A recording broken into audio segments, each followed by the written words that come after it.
Ketika adikku pulang, bab 24. Dari sepulang menjemput Asti dan Salsa, aku serta anak-anak bermain di rumah baru. Aku sedang memikirkan kalimat apa yang pas untuk memulai pembicaraan dengan Bang Agam. Sebentar lagi suamiku pulang dari restoran. Aku bahkan belum masak apa-apa untuk makan siang. Perlakuan ibu masih menjadi tanda tanya besar dalam benak. Aku sudah memutuskan untuk bercerita kepada Bang Agam dan mengajaknya untuk membicarakan hal ini dengan ibu, bapak, serta Alan. Apakah benar Bang Agam bukan anak kandung ibu? Iya, tempo hari suamiku berkata seperti itu. Dia mengetahui hal itu entah dari siapa. Saat kutanya, katanya belum waktunya aku tahu. Dia masih menyelidiki semuanya. Jika benar Bang Agam bukan anak ibu, pantas saja beliau bersikap berbeda. Lalu, di mana orang tua kandung Bang Agam? Apa suamiku itu dibuang atau diberikan secara sukarela? Bang Agam seperti cerita sinetron saja. Istriku lagi melamun apa sih? Aku terkejut saat ada tangan kekar yang melingkar di perut, serta suaranya sangat aku kenal. Abang kapan pulang? Tanyaku seraya menoleh. Baru saja sampai, tapi aku manggil kamu gak nengok juga. Ada apa, Dek? Aku mengulas senyum sedikit. Belum juga bercerita, dadaku sudah berdebar hebat. Aku menggigit bibir bawah karena gugup. Suasana hati Bang Agam apakah sedang baik? Aku tidak mungkin bercerita di saat dia sedang capek atau banyak pikiran. Kamu kenapa? Coba cerita, kata Bang Agam. Beneran boleh, ini menyangkut ibu. Aku beranikan berkata begitu. Bang Agam mengangguk, wajahnya berubah serius. Seperti biasa, dia duduk sambil jemarinya tidak bisa diam, menggulung rambutku. Tadi aku ke rumah ibu untuk memberikan puding. Di sana ada Bu Rika dan ibu-ibu lainnya. Lalu, Bang Agam masih terlihat santai. Ibu bilang biaya pengobatan bapak kemarin memakai uang yang dikirim Aksa. Beliau sama sekali tidak menyebutkan kalau itu dari abang. Suaraku sudah bergetar menahan tangis. Seperti biasa, Bu Rika menghina abang. Lalu aku memamerkan gelang ini kepada mereka. Menjelaskan kalau abang bukan seorang pembantu lagi. Abang tahu apa jawaban Bu Rika? Bulir bening sudah berdesakan ingin keluar. Satu kedipan air mata luruh membasahi wajahku. Dia bilang, mana mungkin abang bisa beli gelang semahal ini. Terus, Bu Rik juga menuduh abang mencuri. Tangisku semakin pecah saat selesai menjelaskan semua itu. Bang Agam memelukku dari samping. Dia mengusap kepalaku dengan lembut. Di sela isak tangis, aku juga menjelaskan tentang sikap ibu yang diam saja. Aku sakit hati dan kesal. Sampai hati beliau melakukan itu. Aku akan balas semua perlakuan buruk mereka.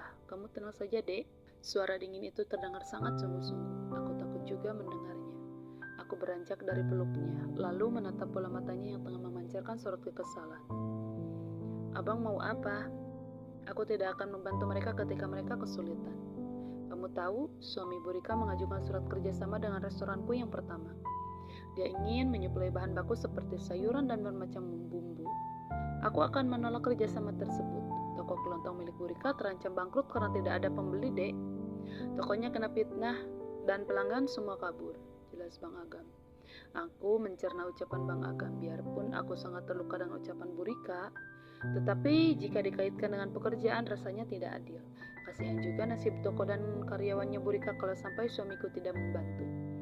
Biarlah Allah sebaik-baiknya pemberi balasan. Jangan sampai Bang Agam mengotori tangannya untuk membalas semua perbuatan mereka. Jangan lakukan itu, Bang. Walau bagaimanapun suami Bu Rika tidak ada hubungannya dengan sikap istrinya itu. Tolonglah dia, biarkan Allah yang membalas semua perbuatan mereka.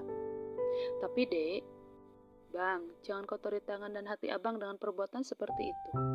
Aku berbicara sama abang untuk meluapkan rasa kesal saja, bukan meminta abang untuk membalasnya.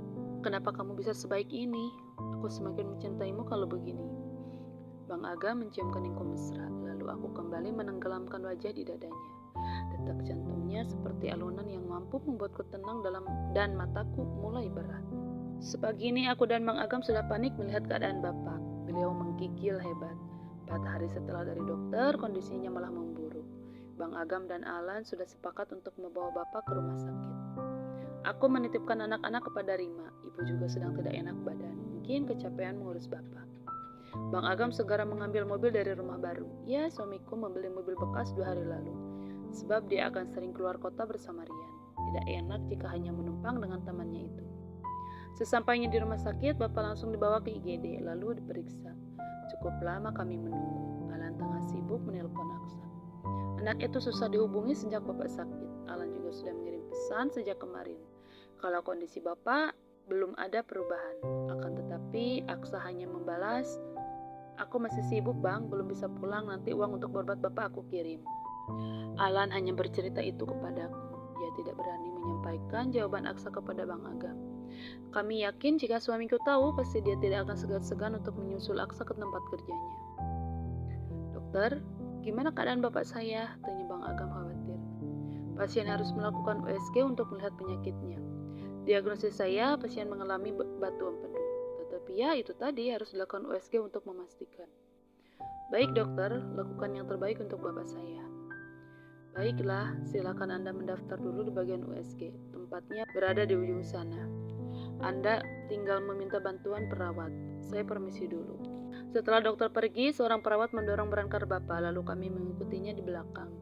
Sesampainya di depan ruang USG, ternyata masih ada beberapa pasien yang sedang mengantri. Bang Agam mengurus semuanya, sedangkan aku dan Alan menunggu bapak serta satu orang perawat yang mendampingi. "Aksa kemana lagi? Susah banget dihubungi," gerutu Alan. "Katanya kalau bapak atau ibu sakit dia akan pulang untuk mengurus." "Mana buktinya?" sahutku kesal juga. "Anak itu benar-benar ya, awas saja kalau nanti teleponnya tersambung." Aku teringat mempunyai nomor Manda. Aku segera menelpon gadis itu. 2 panggilan tidak dijawab. Barulah di panggilan ketiga Manda ada menjawab. Aku mengucap salam seraya berbasa-basi. Lalu bertanya apakah dia bersama Aksa. Katanya sudah dua hari dia tidak bertemu dengan kekasihnya itu. Sebab kini Manda bekerja di tempat yang berbeda. Aku mengucapkan terima kasih dan menitipkan pesan.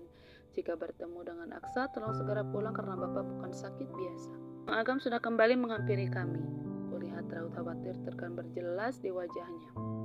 Meskipun dia bukan anak kandung, tetapi kasih sayang tetaplah besar. Sementara anak yang selalu bapak dan ibu banggakan malah menghilang tanpa kabar. Cukup lama kami menunggu hingga tiba giliran bapak. Bang Agam yang menemani. Alan bersamaku menunggu di luar. Adik iparku menelpon Rima untuk memberi kabar. Wanita itu sedang menenangkan ibu. Sejak tadi beliau menangis. Ibu juga bertanya soal Aksa, apa sudah ada menghubungi atau belum. Alan menjawab dengan jujur kalau anak kesayangan itu belum bisa dihubungi. Suami Rima juga menyampaikan jawaban Aksa saat dikirim pesan. Ibu memaklumi itu. Katanya mungkin Aksa sangat sibuk. Alan berdecak kesal saat mendengar jawaban ibu. Adik iparku menceritakan semuanya dengan raut wajah tak terbaca. Tanpa terasa bapak sudah selesai diperiksa. Tinggal menunggu hasilnya untuk diserahkan kepada dokter. Bapak dimasukkan ke kamar rawat inap dengan kelas VIP. Aku dan Alam mengikuti langkah perawat, sedangkan Bang Agam menunggu hasil USG di bawah. Sesampainya di ruangan bapak, Alan tercengang pun denganku saat melihat isi kamar tersebut. Setelah membereskan tugasnya, perawat itu pergi. "Alan, kenapa bapak dirawat di sini? Berapa biayanya kalau tempatnya seperti ini?" Suara bapak sangat lemah. "Aku tidak tahu, Pak. Mungkin ini karena permintaan Bang Agam. Bapak jangan memikirkan hal itu. Fokus untuk sembuh saja," sahut Alan. Setelah bapak tertidur, Bang Agam datang. Dia bilang hasil USG-nya sudah diberikan kepada dokter. Lalu kami bertanya apa penyakit yang diidap bapak. Ternyata benar, bapak mengalami batu empedu. Parahnya sudah menyumbat dan harus dioperasi. Dokter bedah sedang membaca hasilnya dan nanti akan menyampaikan tindakan apa selanjutnya. "Bang, kenapa bapak dirawat di kamar mewah seperti ini?" tanya Alan. "Biar nyaman, Lan. Tapi biayanya gimana? Aku hanya bisa membantu sedikit, soalnya aku sedang membutuhkan modal juga." "Kamu tenang saja, Lan. Biayanya biar dari abang." Kening Alan mengerut, mungkin bingung. Dari mana abangnya ini mempunyai uang? Agar tidak terjadi kesalahpahaman, Bang Agam pelan-pelan menceritakan jalan hidupnya. Alan sangat bersyukur, dia pun segera memeluk kakaknya. "Aku sangat bahagia mendengarnya, Bang. Semoga rezeki abang semakin melimpah dan berkah. Amin," ucap Alan. Kami menunggu dokter datang, lalu tidak berapa lama ibu menelpon ke ponsel Bang Agam. Suamiku menjelaskan semuanya. Terdengar suara ibu menangis sangat kencang. Bang Agam menenangkan ibunya. Beliau pun bertanya tentang Aksa. Lagi-lagi ibu harus menelan kecewa karena anak kesayangannya itu belum ada menghubungi. Setelah selesai menelpon, Bang Agam bertanya kepada Alan. "Kemana anak itu?" tanya Bang Agam ketus. "Gak tahu, Bang, dia malah menyebutkan akan mengirim uang untuk bapak, bukannya pulang." Bang Agam memejamkan mata. Aku tahu hatinya saat ini sangat bergemuruh. Lalu dia membuka mata. Aku sangat takut melihat ekspresi tak biasa di wajah suamiku. Telepon terus dia, kalau tidak pulang, bilang abang akan menyusul dan mematahkan batang lehernya. Aku dan Alan terkejut. Kilat kemarahan jelas terpancar dari sorot matanya. Aku sangat takut. Tanpa kusadari aku telah menarik ujung kemeja Alan. Adikku itu menoleh. Aku berkata, "Gak takut Lan, cepat hubungi Aksa." Alan mengangguk cepat, lalu dia izin keluar untuk menelpon Aksa. Aku mendekati Bang Agam, lalu meraih jemarinya untuk menenangkan. "Abang, biarkan aku membunuhnya, Dek," petung Bang Agam cepat. "Istighfar Bang, gak baik bicara begitu. Mungkin Aksa sibuk." Walaupun sejujurnya aku merasa yakin kalau Aksa tidak begitu sibuk sehingga tak sempat menelpon kami. Tidak khawatirkah dia? Orang tuanya sedang berjuang melawan sakit, tetapi dia malah menghilang bak ditelan bumi. "Telepon Manda, tanyakan di mana kantornya. Aku akan berangkat sekarang juga." Ya Allah, keringat dingin mendadak menghiasi keningku. Tubuhku gemetar membayangkan sesuatu yang buruk akan menimpa Aksa. Aku yakin kali ini ucapan Bang Agam tidak main-main. Tangannya mengepal dan wajahnya merah padam. Apa yang harus aku lakukan sekarang? Assalamualaikum, halo, nama saya Rita Juwita atau dengan nama pena Rita Arsip.